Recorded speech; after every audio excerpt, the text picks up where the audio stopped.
नमस्कार, मैं मंगला कांकरिया। आज हम बनाने वाले हैं धनिया नींबू की चटनी। आइए देखते हैं इसमें क्या क्या सामग्री लगती है।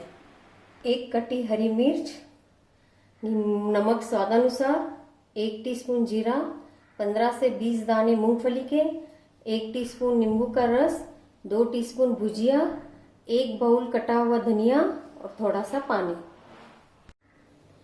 आइए अब हम धनिया की चटनी बनाना शुरू करते हैं। सबसे पहले हम धनिया डाल देंगे, मिर्ची के टुकड़े,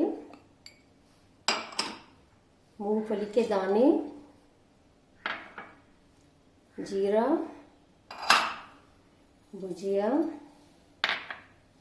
नमक स्वादानुसार,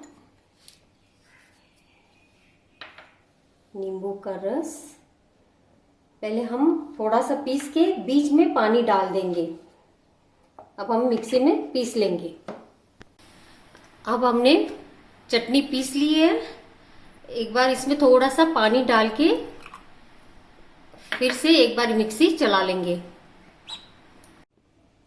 अब हमारी चटनी तैयार हो चुकी है।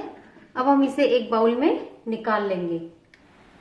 अब हमारी धनिया नींबू की चटनी तैयार है। अगर आपको ये रेसिपी पसंद आई हो तो लाइक करें, शेयर करें और सब्सक्राइब करें। Thank you.